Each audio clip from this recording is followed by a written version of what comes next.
20세기를 대표하는 화가이자 예술가인 파블로 피카소가 하루는 길을 걸어가다가 다 낡아 버려진 자전거 한 대를 보게 됩니다.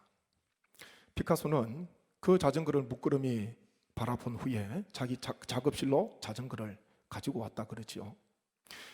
자전거를 가지고 와서 보니까 이 자전거 안장은 갸름한 이 황소 얼굴처럼 보이는 것이고요, 자전거 핸들은 황소 머리에 난 뿔처럼 보였다는 것이죠. 그래서 그 핸들을 떼서 안장에다가 거꾸로 붙였습니다. 그리고 거기에 청동을 칠했는데 정말 보니까 황소처럼 보이는 거예요. 그래서 그 작품 이름을 황소 머리 그렇게 지었는데, 그림을 잠깐 보시죠. 이게 피카소가 자전거 안장 그리고 자전거 핸들 딱 두 가지 이용을 한 거예요. 이 나중에 내려주셔야 됩니다. 나중에 이 그림이 수십 년 지난 뒤에 고액의 이 금액으로 팔리게 됩니다. 피카소의 독창성 그리고 예술성을 인정받아서 보니까 제가 확인해 보니까 정확한 금액은 추산이 어렵습니다. 어떤 데는 50억 이야기하는 데도 있고 어떤 데는 290 몇 억 이야기하는 분이 있더라고요. 여하튼 최소한 몇십억 이상의 이 작품이 팔렸다는 것입니다.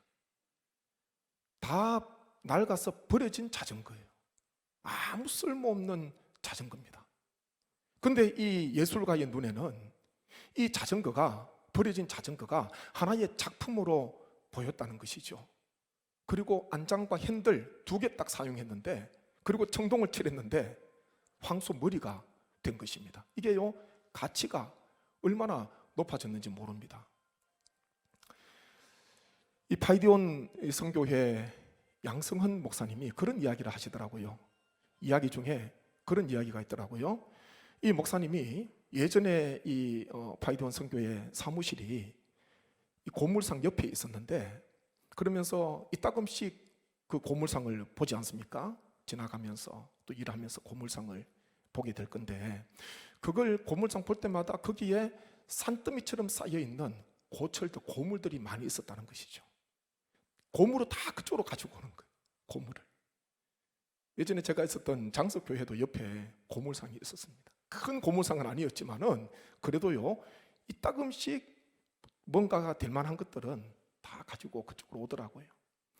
이 양 목사님이 보는데 이 고물이 산더미처럼 쌓여 있어요. 그것을 볼 때마다 늘 마음속에 들었던 생각이 있다 그럽니다.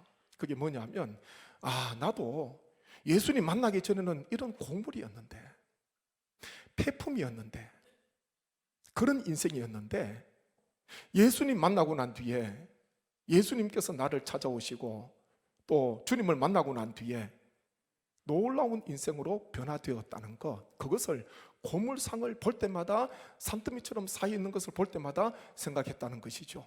그러면서 더 나아가서 지금 고물처럼 폐품처럼 보내고 있는 사람들을 위해서 내가 무엇을 해야 될까, 그런 생각을 했다는 것입니다. 양성헌 목사님, 주님을 만나기 전에는 스스로 보기에도요, 고물, 폐품처럼 그렇게 보였다는 것입니다. 주님 없는 인생, 그 인생이 아무리 화려해도요, 결국은 다 낡아지게 되고 다 후피하게 되는 것입니다. 오늘 말씀에도 보면은 이 네 어부가 나오지 않습니까? 이들도 주님을 만남으로써, 주님께서 찾아오심으로써 주님의 손 안에서 놀라운 변화를 경험하게 됩니다. 주님께서 이들을 보시고 찾아오시잖아요. 한번 보시죠. 18절 말씀 보십시오. 18절, 갈릴리 해변에 다니시다가 두 형제 곧 베드로라 하는 시몬과 그의 형제 안드레가 바다에 그물 던지는 것을 보시니 그들은 어부라. 21절입니다. 거기서 더 가시다가 다른 두 형제 곧 세베대의 아들 야고보와 그의 형제 요한이 그의 아버지 세베대와 함께 배에서 그물을 깁는 것을 보시고 부르시니, 그렇게 말씀은 기록되어 있습니다. 주님께서 공생의 사역을 시작하시는데 광야에서 금식하시고 시험 받으신 후에 승리하신 뒤에 이제 공세를 시작하시는데 제자들을 택하시지 않습니까?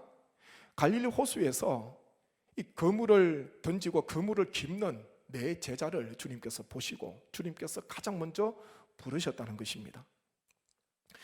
이들은 이 네 제자는 예수 그리스도를 만남으로 말미암아 우리가 알듯이요 놀라운 인생을 살아가게 됩니다. 그 인생이 변화되게 됩니다.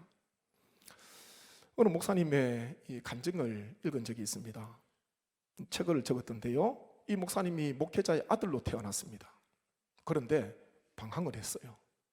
신앙이 좋아야 되는데, 목회자의 자녀로서 목회자의 아들로서 신앙이 좋아야 되는데, 청소년 때 자기 소원이 뭐였냐 하면은 나는 빨리 성장을 해서 교회와 집과 그리고 신앙에서 자유를 얻을 거야, 해방을 얻을 거야. 이게요 소원이었습니다. 청소년기 때. 이 소원이 언제 이루어졌냐 하면 서울에 있는 대학에 진학하면서 이 소원이 마침내 이루어지게 된 거예요. 집을 떠나게 됐습니다. 그리고 아버지가 목회하는 교회를 이제는 떠날 수가 있잖아요. 그러면서 혼자 지내다 보니까 신앙이 더 갈팡질팡하게 되는 것입니다. 그러던 중에 대학교 2학년 때 한 선배가 불신자들을 위한 수련회에 자기를 초청합니다. 목회자 아들인데, 목회자 자녀인데 신앙생활을 안 한 거예요. 잘 못한 거예요. 그러니까 이 선배가 보다가 안타까워서 이 사람을 불신자들을 위한 수련회에 초청을 해서 같이 참석을 하게 됩니다. 거기에 가면은 뭔가가 해소가 될 수도 있을까? 그런 하나의 신락 같은 마음을 가지고 갔다는 것이죠. 이 사람이, 이 학생이요, 얼마나 교회를 떠났냐 하면은 반기독교적인 논리 가지고 있었고, 그리고 무신론자들의 글들을 수집했다는 것입니다. 그만큼 신앙에서는 벗어나 있었다는 것이죠. 그 불신자들을 위한 수련회에 참석해서 혹시나 정말 살아계신 하나님, 주님을 내가 만날 수 있을까? 그거 하나 기대하고 참석했는데 집회가 다 마칠 때까지, 며칠 동안 집회가 마칠 때까지, 마지막 말씀이 끝날 때까지 아무런 역사가 없었던 거예요. 아무런 변화가 없었습니다.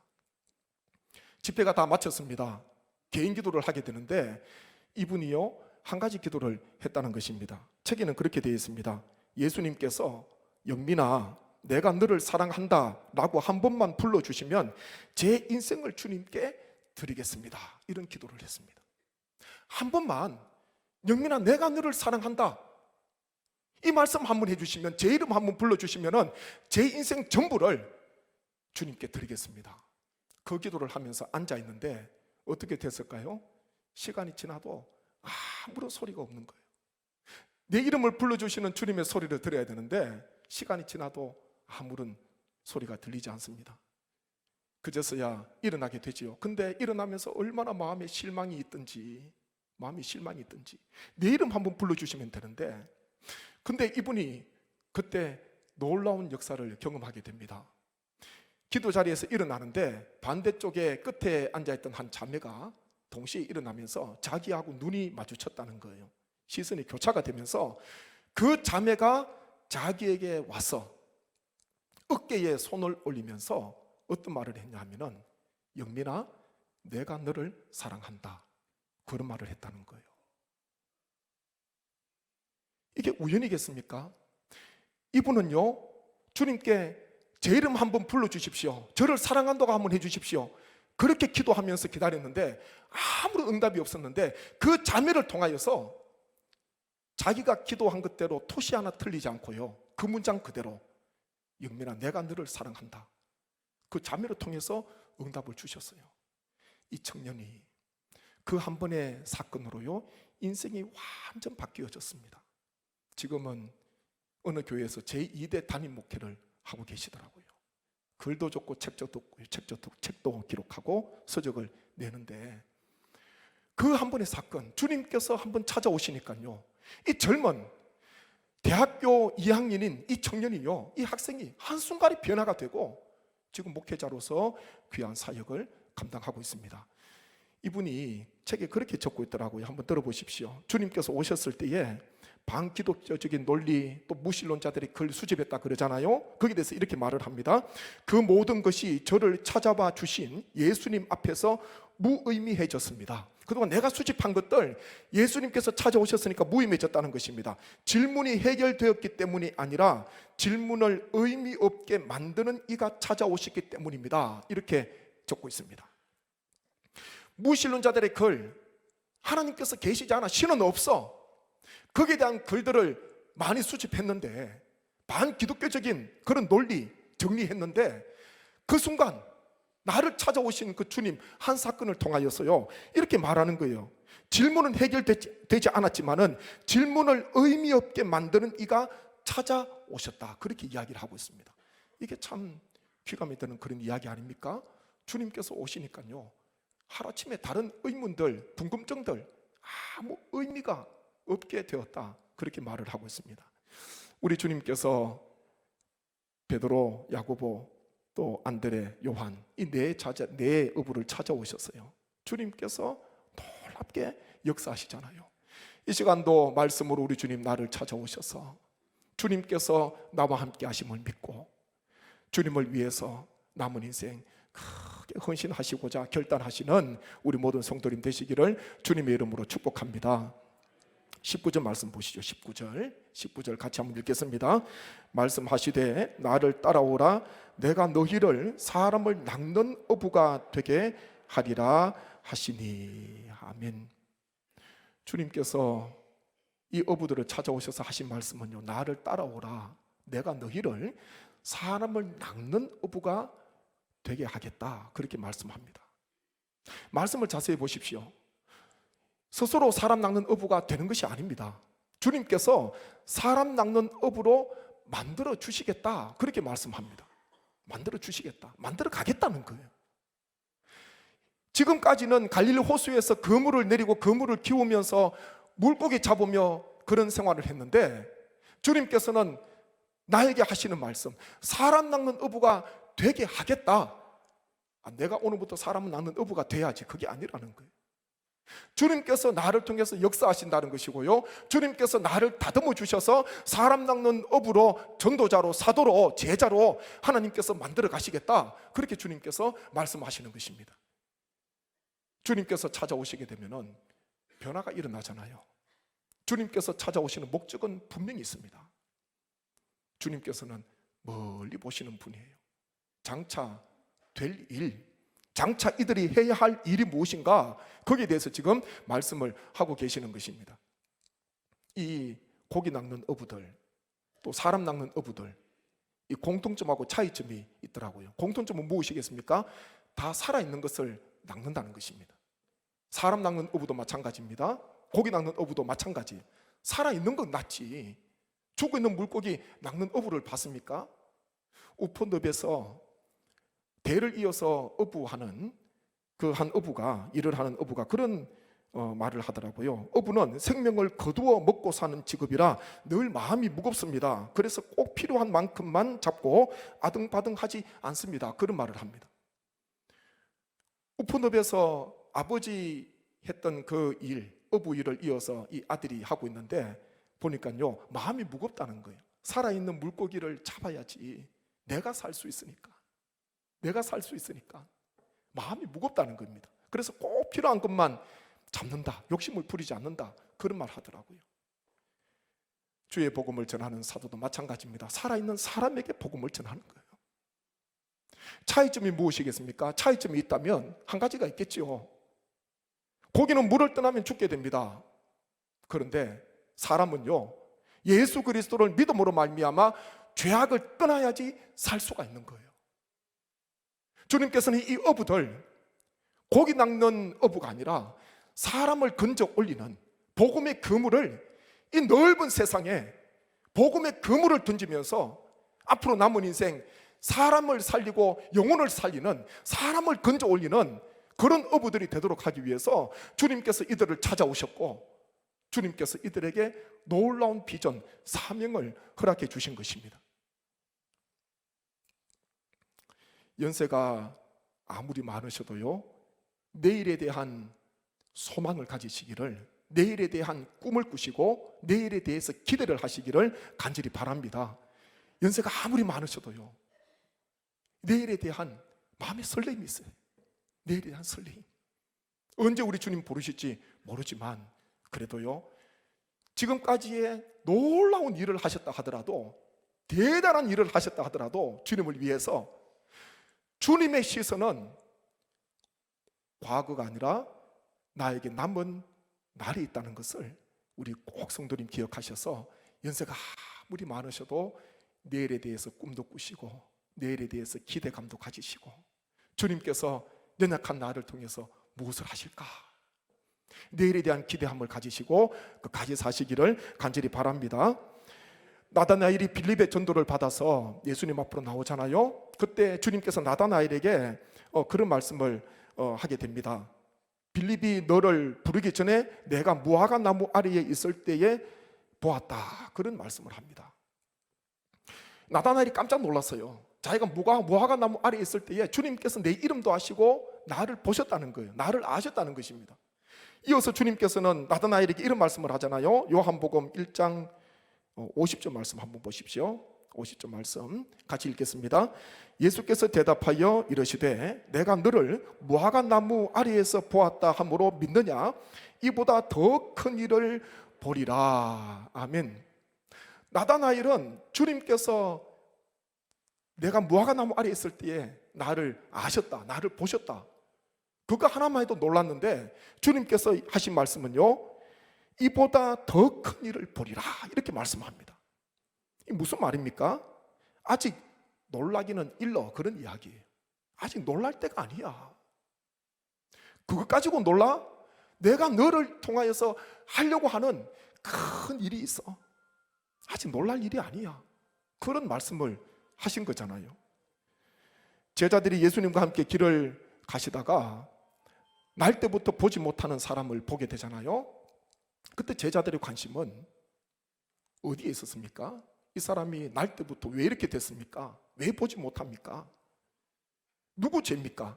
자기 죄입니까? 자기 부모의 죄입니까? 주님께 물었습니다. 주님께서는 이 제자들에게 이렇게 말씀을 하셨습니다. 요한복음 9장 3절 보십시오. 같이 읽겠습니다. 예수께서 대답하시되 이 사람이나 그 부모의 죄로 인한 것이 아니라 그에게서 하나님이 하시는 일을 나타내고자 하심이라. 아멘. 누구의 죄도 아니라 하나님께서 이 사람이 이렇게 된 것, 하나님께서 하실 일을, 장차 하실 일을 나타내고자 이 사람이 이렇게 된 거야. 결국은 베데스다에 가서 눈을 뜨고요, 주님을 전하는 그런 사람으로 살아가지 않습니까? 주님께서 이 사람에게 하신 말씀, 그에게서 하나님이 하시는 일을 나타내고자 함이라. 장차 할 일에 대해서 주님께서 말씀을 하신 것입니다. 우리의 시선은 언제나 장차 주님께서 나를 통하여, 우리를 통하여 주님께서 하실 일이 무엇일까? 거기에 언제나 우리의 시선을 둬야 됩니다. 우리의 시선은 과거, 지나온 날, 거기에 머물러 있는 것이 아니라 주님께서 나를 통하여 하시고자 하시는 일이 무엇일까? 도대체 주님께서 나를 부르셔서 주님께서 장차 어떤 일을 하시기를 원하십니까?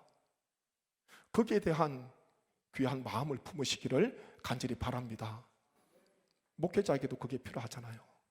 우리 목회자뿐만 아니라 모든 성도님, 이 땅에 발이 딛고 호흡하시는 모든 성도님 한 분 한 분에게 필요한 겁니다. 주님께서 나를 위해서 무엇을 하실까? 나를 어디에 쓰시려고 주님께서 나를 부르시고 주님께서 나와 함께 하시는가? 거기에 대한 마음의 설렘이 있어야 됩니다. 교역자로서 주님의 부르심을 받아서 귀한 사역을 감당할 때에 꼭 마음속에 품어야 되는 건 그거예요. 주님께서 나를 불러주셨으니까 주님께서 반드시 장차 주님께서 크게 서시겠지. 주님께서 서실 거야. 장석교회 이용남 목사님 경건회도 하고 하실 때에 그 이야기를 자주 하셨어요. 지금은 이 교회에서 담임 목사로, 부목사로 전임 전도사로, 교육 전도사로 사역을 하고 있지만 다 주님의 하나님의 부르심을 받은 동일한 주의 사역자입니다. 주의 일꾼들이에요. 그래서 목사님은 젊은 교육 전도사님들, 목사님은 나이가 많잖아요. 젊은 교육 전도사님들 얼마나 예를 갖췄는지 몰라요. 예를 갖췄는지 모릅니다. 지금도 제가 전화를 드리면요, 목사님 항상 그랬어요. 목사님, 최 목사님 항상 그렇게 하세요. 제가 그동안 관계를 해가지고 왔지 않습니까? 관계를 해서 오는데 제가 죄송할 정도로 그렇게 대해 주시는지 참 부족한데 그걸 배우는 거예요. 까마득하잖아요.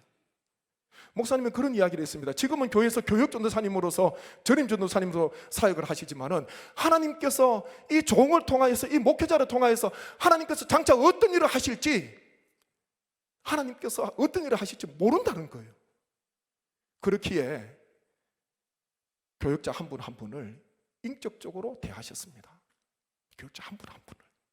지금은 우리 교회에서 이렇게 사역하고 있지만은 앞으로 한국 교회를 위해서 하나님께서 이 종을 어떻게 사용하실지 알 수 없다는 거죠. 그 말씀이 언제나 저에게 위로가 되고 힘이 되었습니다. 그 말씀이 힘이 되었어요. 하나님께서 나를 찾아오셨고 나를 부르시고 교육자로 하나님께서 삼으셨다면 하나님께서 하시고자 하시는 하나님의 큰 일, 장차 하나님께서 기뻐하시는 일이 있지 않을까, 그에 대한 마음이 있었다는 것이죠. 우리 성내교회 교육자들을 위해서 많이 기도해 주십시오. 많이 기도해 주십시오. 격려해 주시고, 갈수록 어두워져가는 이 세상 속에서 하나님께서 장차 하나님께서 세워주신 그 강단에서, 그 교회에서, 그 목회를 통하여서 죽어가는 영혼을 살리고 어두운 세상 가운데 빛처럼 소금처럼 쓰임받는 귀한 주의 일꾼들이, 주의 교역자들이 될 수 있도록 우리 교회에 사역하시는 교육자들을 위해서, 또 거쳐갔던 많은 분들을 위해서, 한국에 있는 목회자들을 위해서 우리 성도님 꼭 기도해 주시고 격려해 주시기를 간절히 바랍니다. 장차 하나님께서 하실 일이 있다는 것, 우리 교회를 통해서 하실 일이 있다는 것, 연약한 나를 통하여, 우리를 통하여서 하나님께서 하실 일이 있다는 것, 그것을 꼭 기억하셔서 하나님의 계획하심, 하나님의 부르심이 얼마나 놀라운지 늘 주님 은혜 가운데 의지하시고 믿음으로 나아가시기를 간절히 바랍니다. 우리에게 향하신 여호와의 계획하심이 얼마나 놀랍습니까? 같이 한번 찬양 드립니다. 우리에게 향하신 여호와의 계획하심이, 여호와의 계획하 놀랍고 놀랍다, 놀랍고 놀랍다, 놀라우시도다. 놀랍고 놀랍고 놀랍다, 놀라우시 우리에게 향하신 여호와의 계획하심이, 우리에게 향하신 여호와의 계획하 놀랍고 놀랍다, 놀랍고 놀랍다, 놀라우시도다.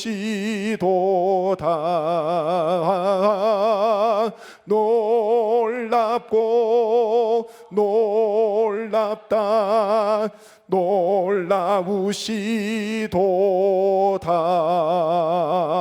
함께 하시면서 기도하기를 원합니다. 우리를 찾아오시고 장차 우리를 통하여서 하실 하나님의 놀라운 일이 있음을 의심하지 않고 믿음에 나아가는 주의 권속들 되게 하여 주옵소서. 하나님, 고기 낳는 어부들을 하나님께서는, 주님께서는 부르셔서 제자로 삼으시고 사람을 낳는 어부로 주님께서 사용하셨습니다. 빚어가시고 만들어주셨습니다. 하나님의 손 안에서 걸작품이 되게 도와주시고 하나님 앞에 주님의 일을 감당하는 주의 권속들 되게 하여 주옵소서. 장차 하나님께서 하실 놀라운 일을 의지하며 바라보며 나아가는, 기대하는 우리의 신앙과 삶이 되게 하여 주옵소서. 함께 기도하겠습니다.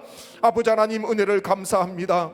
우리를 찾아봐 주셔서 우리를 부르시고 폐품 같은, 고철 같은, 고물 같은 저희를 복음으로 말미암아 변화시켜 주시고 하늘의 일을 감당할 수 있도록 은혜 주셔서 감사합니다.